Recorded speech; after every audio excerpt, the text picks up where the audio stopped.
Hi friends, നമസ്കാരം. നമ്മുടെ ഇഷ്ടവിശേഷങ്ങളായ പവിത്രത്തിന്റെ ഒരു അടിപൊളി വിശേഷമായിട്ടാണ് വന്നിരിക്കുന്നത്. അപ്പൊ എല്ലാവർക്കും നല്ലൊരു ദിവസം ആശംസിച്ചുകൊണ്ട് തന്നെ നമുക്ക് വിശേഷത്തിലേക്ക് പോകാം. അപ്പൊ തുടങ്ങുമ്പോൾ തന്നെ കാണുന്നത് വിക്രത്തിനെയും അതുപോലെ തന്നെ ശ്രീകാന്തിനെയാണ്. അപ്പൊ ശ്രീകാന്തിന് വേദ വന്നു എന്ന് പറഞ്ഞപ്പോൾ തന്നെ ആകെ ഷോക്കായി പോയി കേട്ടോ. അപ്പൊ വേഗം തന്നെ വേദയുടെ അടുത്ത് സംസാരിക്കാനായിട്ട് പോയപ്പം അതെ, നീ അവിടെ ചെന്ന് സംസാരിച്ചിട്ട് വലിയ കാര്യമുണ്ട്, ഇതൊന്നും തോന്നില്ല. നീ എന്നല്ല നിന്റെ അച്ഛൻ വരാൻ പറഞ്ഞിട്ടും ആര് പറഞ്ഞിട്ടും കേൾക്കാതെ എനിക്കൊപ്പം എൻ്റെ വീട്ടിൽ വന്ന് താമസിക്കുന്നവളാ അവള്. അപ്പൊ പിന്നെ അവളെ പിന്നെ നിന്റെ നിന്റെ ആ കമ്പനിയുടെ സൈലന്റ് പാർട്ണറായ നിന്റെ അച്ഛനും നീയും വിചാരിച്ചാൽ പോലും ഇനി അവളെ ഒരിക്കലും മാറ്റിയെടുക്കാൻ സമ്മതിക്കില്ല.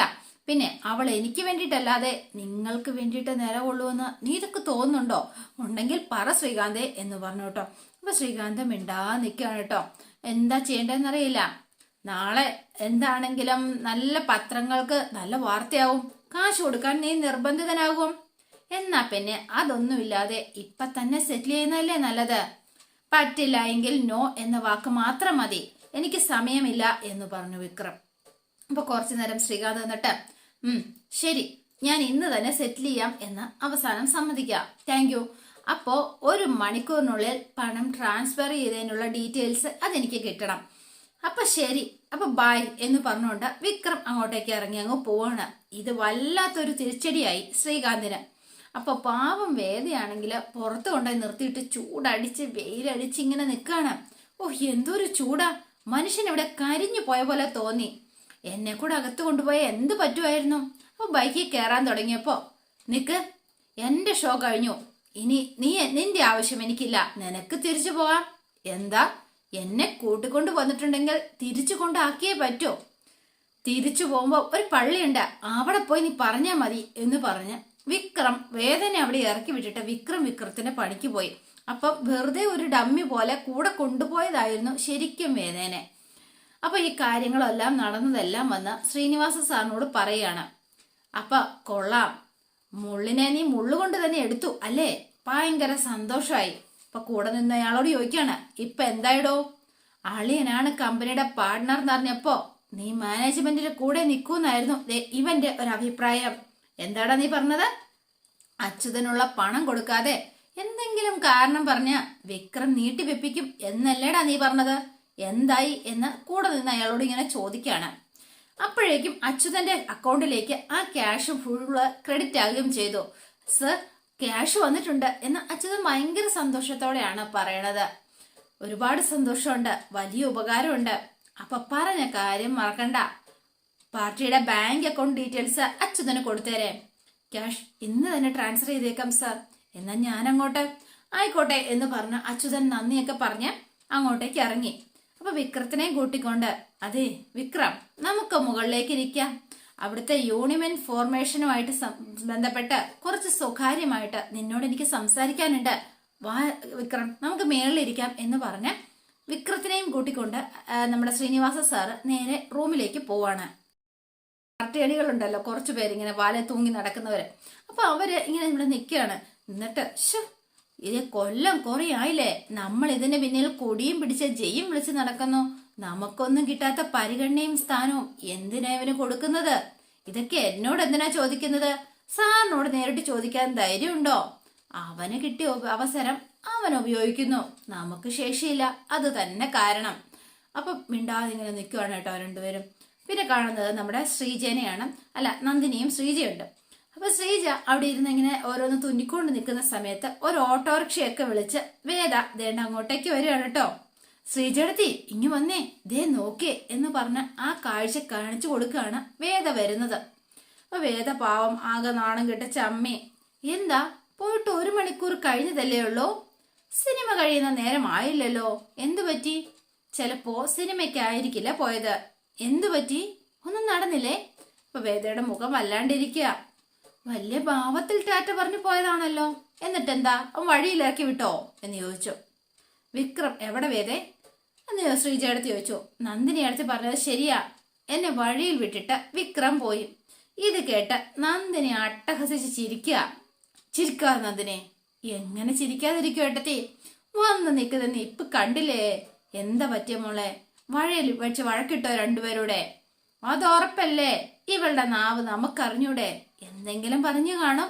ദേഷ്യം വന്നിട്ട് അവനിട്ടിട്ടും പോയി കാണും. ഞാനൊന്നും പറഞ്ഞില്ല.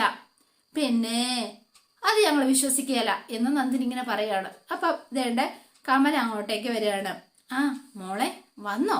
ഭയങ്കര സന്തോഷത്തിലാ. മോള് വിക്രത്തിന്റെ കൂടെ സിനിമയ്ക്ക് പോയെന്നാണല്ലോ നന്ദിനി പറഞ്ഞത്.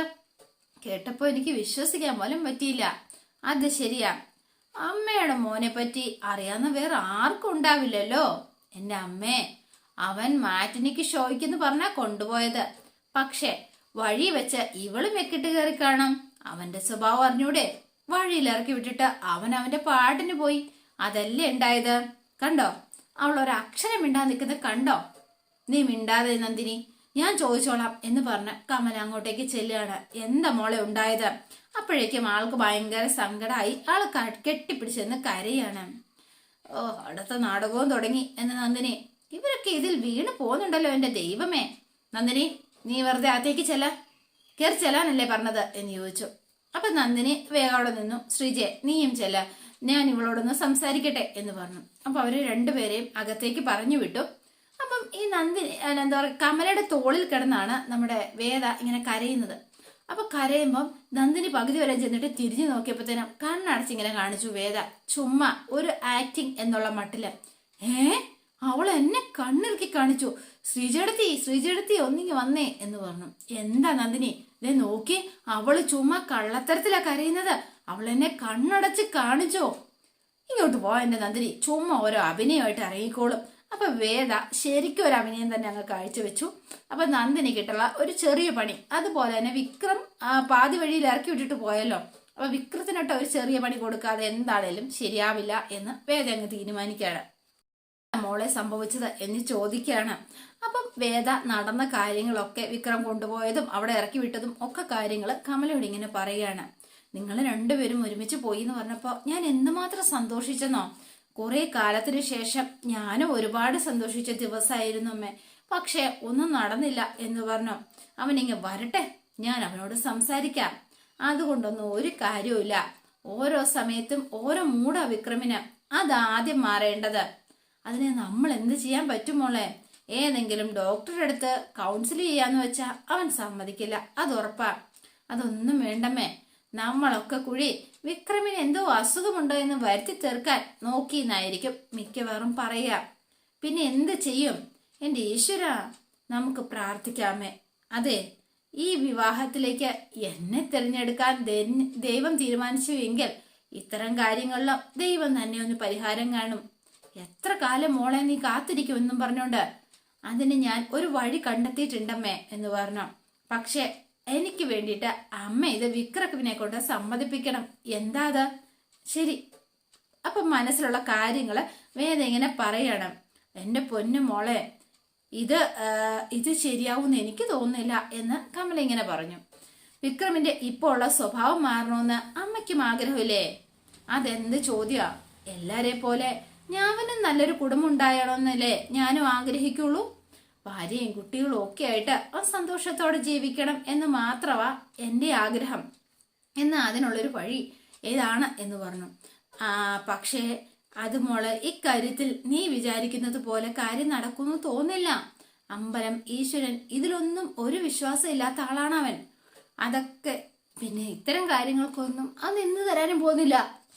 വിശ്വസിക്കോ വിശ്വസിക്കാതിരിക്കോ ചെയ്തോട്ടെ, ഞാൻ അങ്ങനെ ഒരു നേർച്ച നേർന്നു പോയി. ഞാനാ നേർന്നെന്ന് പറഞ്ഞാൽ വിക്രം ഒരിക്കലും സമ്മതിക്കില്ല. പക്ഷെ അമ്മയുടെ ആണെന്ന് പറഞ്ഞാൽ ചിലപ്പോ സമ്മതിക്കും. അതുകൊണ്ടാണ് ഞാനീ പറയണത്. വിക്രത്തിന്റെ സ്വഭാവത്തിൽ ശരിക്കും മാറ്റം വരുമെന്ന് എനിക്ക് ഉറപ്പുണ്ട്. അമ്മ ഒന്ന് സമ്മതിപ്പിക്കണം എന്ന് പറഞ്ഞ വേദ പുതിയൊരു പണി ഏറ്റെടുത്തിരിക്കുകയാണ്. ഞാൻ അവനോട് പറഞ്ഞു നോക്കാം. പറഞ്ഞ മാത്രം പോരാ, അമ്മയ്ക്ക് വേണ്ടി അത്രയെങ്കിലും ചെയ്യണം എന്ന് വിക്രത്തിനോട് നിർബന്ധിച്ച് തന്നെ പറയണം. ശരി എന്ന് സമ്മതിച്ചു കേട്ടോ. അപ്പൊ മോനെ, വേതാളം ഇറങ്ങുന്നതേ ഉള്ളൂ. നീ ഈ പകലല്ലേ വിക്രമാദിത്യ ഇറങ്ങിയത്? വേതാളം ഇറങ്ങുന്നത് രാത്രിയാ. നിന്നെ ഞാൻ കാണിച്ചു തരാം. നീ എന്നെ നട്ടുച്ച വെയിലത്ത് നിർത്തിയിട്ട് നീ പോകൂലേ? നിനക്കിട്ട് ഞാൻ പണി വെച്ചിട്ടുണ്ട് എന്നൊക്കെ പറഞ്ഞ് മനസ്സിൽ പറഞ്ഞ വേദ ഇങ്ങനെ നിൽക്കുകയാണ്. വിക്രത്തിന് നല്ല ഒരു ഉഗ്രം പണിയും വെച്ച് കൊടുക്കാനായിട്ട്. അപ്പൊ അതേണ്ട വേദയുടെ ഫോണിലേക്ക് നമ്മുടെ മുത്തശ്ശി വിളിക്കുകയാണ്, സാവിത്രി അമ്മ. വിളിച്ചിട്ട്, മോളെ എന്തൊക്കെയുണ്ട് വിശേഷം? കുറച്ച് ദിവസമായല്ലോ നിന്റെ ശബ്ദമൊക്കെ കേട്ടിട്ട്, അതുകൊണ്ട് വിളിച്ചതാ. സുഖായിരിക്കുന്നു മുത്തശ്ശി. ഇപ്പൊ വിക്രം എങ്ങനെയുണ്ട്? നന്നായി പോകുന്നോ എന്നൊക്കെ ഇങ്ങനെ ചോദിക്കാണ്. കുഴപ്പമില്ല. സ്നേഹമായിട്ട് തന്നെയാണോ, അതോ പണ്ടത്തെ പോലെ ആ ചാടിക്കടിച്ചുള്ള സ്വഭാവമൊക്കെ തന്നെയാണോ ഇപ്പോഴും വിക്രത്തിന്? ഇല്ല മുത്തശ്ശി, കുറച്ചൊക്കെ മാറ്റം വന്നിട്ടുണ്ട് എന്ന് പറഞ്ഞു. മോക്ക് വേണ്ടിയിട്ട് മുത്തശ്ശിയും പ്രാർത്ഥിക്കുന്നുണ്ട് കേട്ടോ, എല്ലാം ശരിയാകും. ആ മുത്തശ്ശി, അതുപോലെ തന്നെ കുറച്ച് പ്രാർത്ഥനകളൊക്കെ ഞാനും തീരുമാനിച്ചു വെച്ചിട്ടുണ്ട്. നല്ല കാര്യം മോളെ, നീ പ്രാർത്ഥിക്ക, എല്ലാം ശരിയാവും, വിക്രം ശരിയായി വരും എന്ന് പറഞ്ഞു. പിന്നെ വർഷേനെ പ്രസവത്തിന് കൂട്ടിക്കൊണ്ട് പോയി കേട്ടോ. ഏട്ടത്തിനെ എനിക്കൊന്ന് കാണണമെന്നുണ്ടായിരുന്നു, ഞാനൊന്ന് ചെന്ന് കാണട്ടെ എന്ന് വേറെ ചോദിച്ചപ്പോ വേണ്ട, തൽക്കാലം എന്താണെങ്കിലും ദർശനുമായിട്ടുള്ള വിവാഹം മുടങ്ങിയതിന് ശേഷം അവര് ആ ഒരു ദേഷ്യത്തിലൊക്കെ ഇരിക്കല്ലേ, തൽക്കാലം മോളങ്ങോട്ടേക്ക് പോകണ്ട. പിന്നെ പ്രസവത്തിന് മുൻപ് എന്താണേലും എനിക്ക് വർഷിച്ചു ഒന്ന് കാണണം, ഞാൻ മൂത്ത നാത്തൂനല്ലേ, ചില കടമകളൊക്കെ ഇല്ലേ. നോക്കാം, നീ പോകുമ്പോ ദർശനുള്ള ഒരു ദിവസം നമുക്ക് അങ്ങോട്ടേക്ക് പോകാം, ഞാനും കൂടെ വരാം എന്ന് മുത്തശ്ശി സമ്മതിച്ചു. പിന്നെ ദർശന് അതിനിടയ്ക്ക് ദർശനും ദീപ്തിയുമായിട്ടുള്ള കല്യാണം ഒക്കെ ആലോചനയിൽ വന്നിരുന്നു. പക്ഷെ ദർശൻ അത് വേണ്ടാന്ന് പറഞ്ഞു. ഞാൻ ദീപ്തിയെ പുറത്തു വെച്ച് കണ്ടിരുന്നു മുത്തശ്ശി. അപ്പോ എന്നോട് കാര്യങ്ങളൊക്കെ അവള് പറഞ്ഞിരുന്നു. ഞാൻ ദർശനുമായി സംസാരിക്കുകയും ചെയ്തു. ആണോ? എങ്കിൽ നന്നായി മോളെ, എല്ലാ കാര്യങ്ങളും നന്നായി തന്നെ വരട്ടെ എന്ന് മുത്തശ്ശി ഇങ്ങനെ പറയുകയാണ് കേട്ടോ. അപ്പൊ എന്താണെങ്കിലും ഇനിയിപ്പോ ദർശന്റെ വിവാഹം ആലോചിക്കാതെ ഞാൻ ചന്ദ്രശേഖരനും ഗായത്രിക്കും നമ്മളോടുള്ള ദേഷ്യം തീരില്ല. അത് നടക്കും മുത്തശ്ശി, നല്ലൊരു പെൺകുട്ടിയെ തന്നെ കിട്ടും, ഞാനും അതിന് പ്രാർത്ഥിക്കുന്നുണ്ട്. എന്തായാലും പ്രസവത്തിന് മുൻപ് ഉറപ്പായും വർഷേച്ചിയെ കാണണം എന്ന് പറഞ്ഞു. അപ്പം ഇവരിങ്ങനെ സംസാരിച്ചു. എന്നാ ശരി മോളെ, പിന്നെ വിളിക്കാം എന്ന് പറഞ്ഞ് മുത്തശ്ശി ഫോൺ വെക്കാണ്. പിന്നെ കാണുന്നത് ശ്രീകാന്തിനെയാണ്. ശ്രീകാന്ത് വിഗ്ലി പിടിച്ച പോലെ ഇങ്ങനെ അങ്ങോട്ടും ഇങ്ങോട്ടും ആരും വെയിറ്റ് ചെയ്ത് നിൽക്കാണ്. മറ്റാരെയല്ല, ദേണ്ട പുതിയൊരു ശിങ്കിടി, പുതിയ ശിങ്കിടി അല്ല, പഴയ ആ ആളെ തന്നെ. എത്ര നേരമായിടോ കാത്തു നിൽക്കാൻ തുടങ്ങിയിട്ടത് എന്ന് ചോദിച്ചുകൊണ്ടാണ്. മറ്റാരുമല്ല, വിനയൻ അങ്ങോട്ട് വന്നിരിക്കുകയാണ് കേട്ടോ. എത്ര നേരമായിടോ തന്നെ വെയിറ്റ് ചെയ്ത് നിൽക്കുന്നു, തനിക്കൊരു ഓട്ടോറിക്ഷ വിളിച്ച് വന്നോടെ. അതിന് പിന്നെ ബൈക്ക് ആകുമ്പോഴത്തേനും 50 രൂപ കൊടുക്കണ്ടല്ലോ. ഞാൻ തരില്ലായിരുന്നു അത് എന്ന് ചോദിച്ചു. അല്ല സാറേ, ബൈക്കെ തൂങ്ങിപ്പിടിച്ച് കയറിയാലേ ആ 50 രൂപ ലാഭിക്കാലോ, അതുകൊണ്ടാ ഞാനിങ്ങനെ പോകുന്നത്. അല്ല സാർ എന്തിനാ വിളിപ്പിച്ചത് എന്ന് ചോദിച്ചു ശ്രീകാന്തിനോട്. അന്നത്തെ പോലെ എന്തെങ്കിലും ഉടായ്പ പരിപാടിയാണെങ്കിൽ നടക്കത്തില്ല സാറേ, അത് നടത്തിയെടുക്കാൻ പറ്റാത്തോണ്ടാന്ന് പറ. അതിൽ കാര്യമുണ്ട്. വിക്രയില്ലേ, അവൻ അച്ഛന്റെ സ്വഭാവം കിട്ടിയിരിക്കുന്നത്. അഭിമാനം പണയം വെച്ച ഒരു പരിപാടിക്കും അവനെ കെട്ടില്ല. വെട്ടൊന്ന് തുണ്ടനുണ്ട്, അതാ. അപ്പൊ ആ മാഷിന്റെ മോനല്ലേ, എന്നിട്ട് താനെന്താ ഇങ്ങനെ ആയത്? സാറിനെ കളിയാക്കിയാന്ന് മനസ്സിലായി. സാറേ, എത്ര കാവലം തരുന്ന തെങ്ങാണെങ്കിലും ഇടയ്ക്കൊരു വേട്ട തേങ്ങ കാണത്തില്ലേ സാറേ, അത് തന്നെ ഇത്. എനിക്ക് എന്റെ അച്ഛമ്മയുടെ സ്വഭാവം വന്നാ അച്ഛൻ പറയണത്. അതൊക്കെ പോട്ടെ, താൻ കാര്യത്തിലേക്ക് വാ. അല്ല സാറൊന്നും പറഞ്ഞില്ലല്ലോ. വാ, താൻ വാടോ ഇങ്ങോട്ട് എന്ന് പറഞ്ഞ് ഈ വിനയനെയും കൂട്ടിക്കൊണ്ടിങ്ങനെ നടക്കാണ് കേട്ടോ. അതെ, ഒരു കാര്യം പറയട്ടെ, താൻ അത് ശ്രദ്ധിച്ച് കേൾക്കണം എന്ന് പറഞ്ഞു. തൻ്റെ അനിയനെ പറ്റി തന്നെയാ, അതെനിക്കറിയാലോ. സാർ മാറ്ററിലേക്ക് വാ. എടോ, കുറച്ചു കാലം അവൻ അഴിക്കുള്ളിലാക്കണം, അതിനെന്താ ഒരു വഴി എന്ന് ചോദിച്ചു. സാറേ ഈ പറയുന്നത് എൻ്റെ അനിയനെ കുറിച്ചാ, അത് മറന്നു പോകരുത്. താൻ ആദ്യം ജയിലിൽ കിടന്നപ്പോ തനിക്ക് ഈ തോന്നലുണ്ടായിരുന്നോ? ഇല്ലല്ലോ. എന്താ, ആ കഥകളൊന്നും എനിക്കറിയില്ല എന്ന് താൻ കരുതിയോ? അപ്പം അവളും അവനും എന്തെങ്കിലും ആയിക്കോട്ടെ എന്ന് കരുതി വിട്ടതാ. പക്ഷെ അവൻ അന്നേരം എന്റെ തട്ടകത്തിൽ കയറി കളിക്കുന്നു. അങ്ങനെ ഉണ്ടായോ? ഇന്നലെ അവൻ വേദയെ വെച്ചാ എന്നെ പൂട്ടാൻ നോക്കിയത്. അവളാണെങ്കിൽ സ്വന്തം അച്ഛനെയും വളർത്തിയ വീട്ടുകാരെയും ഒക്കെ വിട്ട് അവൻ പറയുന്ന എന്തും കണ്ണടച്ച് വിശ്വസിക്കാൻ തയ്യാറായി നിൽക്കുക. അങ്ങനൊന്നും അല്ല സാറേ. എങ്ങനല്ലെന്ന്? അല്ല, അവര് തമ്മി വീട്ടില് പലപ്പോഴും കീരി പാമ്പുവാന്നാ എനിക്ക് തോന്നിയത്. അവസാനം കീരിയുടെ കുഞ്ഞ് പാമ്പിന്റെ വയറ്റിൽ ജനിക്കും, അപ്പൊ അറിയാം. അപ്പൊ പ്രഥമ ദൃഷ്ടി അകൽച്ചയിലാണെങ്കിലും അവർക്കിടയിൽ അന്തർധാര സജീവമാണെന്നാണോ സാർ പറയണത്? അതെ. അല്ലെങ്കിൽ അവന്റെ വാക്യം കേട്ട് അവക്കും എനിക്കും എന്റെ കമ്പനിക്കും എതിരെ ഉപവാസത്തിന് ഇറങ്ങായിരുന്നോ? ശരിക്കും എനിക്കിത് കേട്ടിട്ട് അത്ഭുതം തോന്നുന്നു. താനിങ്ങനെ വാ തുറന്ന് നിൽക്കാതെ ഒരു സൊല്യൂഷൻ പറയടോ. അതെ, എന്താ ചെയ്യേണ്ടത് എന്ന് ചോദിച്ചു. അപ്പൊ കുറച്ചു നേരം ഇങ്ങനെ ആലോചിച്ചിട്ട്, അതെ, ഈ കളിയിൽ നമ്മൾ നേരിട്ട് ഇടപെടാതിരിക്കുക ചെയ്യുന്നത് നല്ലത്. സംശയമില്ല, ഒരിക്കലും എന്റെ പേര് പുറത്തു വരാൻ പാടില്ല. എങ്കിൽ അവന്റെ ശത്രുക്കൾ തന്നെ പണിയും. എങ്കിൽ ബെസ്റ്റ്. ആ ബോബിയുടെ ടീമിൽ ഒരുത്തനുണ്ട്, അഭിലാഷ്. ആ ഓട്ടോക്കാരി രാധയെ കല്യാണം ആലോചിച്ച് വീട്ടിൽ ചെന്നു പറഞ്ഞ ഇവൻ അവനെ അടിച്ചോടിച്ചിരുന്നു. കഴിഞ്ഞ ദിവസവും ഇവൻ അവനുമായിട്ട് അടിയുണ്ടായി എന്നാ പറഞ്ഞു കേട്ടത്. ഞാൻ പിന്നെ ഇത്രയും വലിയ കാര്യങ്ങളൊന്നും സംസാരിക്കാത്തതുകൊണ്ട് ചോദിച്ചില്ല. ആ അഭിലാഷ് കളത്തിലിറങ്ങിയ ചിലപ്പോ കാര്യം സാധിക്കും. പക്ഷെ എങ്കിൽ ഇറക്കണം, കുറച്ച് ക്യാഷ് ചെലവാവും. ആ താൻ ഇറങ്ങുവാണെങ്കിൽ പൈസ ഇല്ലാതെ ഒന്നും നടക്കില്ലെന്ന് എനിക്കറിയില്ലേ. ദാ എന്ന് പറഞ്ഞ് കുറച്ച് പൈസ എടുത്ത് കൊടുക്കുകയാണ് കേട്ടോ. അയ്യോ സാറേ, ഇത് അവന്മാർക്ക് വേണ്ടിയിട്ട് ഇത്തിരി വെള്ളവും വളവും ഒക്കെ വാങ്ങിച്ചു കൊടുക്കാൻ മാത്രമല്ലേ തികയൂ. പിന്നെ അവന് വേണ്ടിയിട്ട് ഇറങ്ങുന്നതേ ഈ ഞാനോടിയാട്ടോ. എന്റെ സ്വന്തം കുടുംബത്തിലാ കളിക്കുന്നത്. അതിന് ഇത് പോരാതെ വരും സാറേ. തനിക്കുള്ളത് ഞാൻ ട്രാൻസ്ഫർ ചെയ്തേക്കാം, അതുപോലെ മതി. പക്ഷേ ഒരു കാര്യമുണ്ട്, വരുന്നതിനും പോകുന്നതിനുള്ള ചില്ലറ അതിങ്ങ് തന്നേക്ക് സാറേ എന്ന് പറഞ്ഞ് അതങ്ങ് വാങ്ങിച്ചു കൈ വെച്ചിട്ട് എന്നിട്ട് ദേ പറഞ്ഞ കാര്യം നടക്കണം കേട്ടോ എന്ന് പറഞ്ഞിട്ട് ശ്രീകാന്ത് പോകാൻ തുടങ്ങിയപ്പോ, അല്ല സാറേ, സാർ എതിലെയാ പോണത്? ഞാൻ ഏത് വഴിയാണെങ്കിലും താൻ തനിയെ അങ്ങ് പോയാൽ മതി എന്ന് പറഞ്ഞുകൊണ്ട് വേഗം ശ്രീകാന്ത് വണ്ടി എടുത്തു. അപ്പൊ പലയിടത്തും വണ്ടിക്ക് കൈ കാണിച്ചു. പക്ഷേ എങ്കിൽ ആരും നിർത്തുകയോ കയറ്റുകയോ ഒന്നും ചെയ്തില്ല കേട്ടോ. അപ്പൊ പിന്നെ നമ്മൾ കാണുന്നത് നമ്മുടെ വിക്രം വീട്ടിലേക്ക് വന്നിരിക്കുകയാണ്. വിക്രം വീട്ടിൽ വന്നപ്പോഴത്തേനും കമല വേദ പറഞ്ഞതുപോലെ തന്നെ കാര്യങ്ങളൊക്കെ ഇങ്ങനെ സംസാരിക്കാണ്. അമ്മ എന്താ ഈ പറയുന്നത് എന്നിങ്ങനെ ചോദിക്കാണ് വിക്രം. നിന്റെ നന്മയ്ക്ക് വേണ്ടിയിട്ടല്ലേ ഈ പറയണത്? ഇത് കുറഞ്ഞുള്ള നന്മ എനിക്ക് മതി. നിനക്ക് ദശാസന്ധിയാ വിക്രം. ശനിയുടെ അപഹാരം നന്നായിണ്ട്.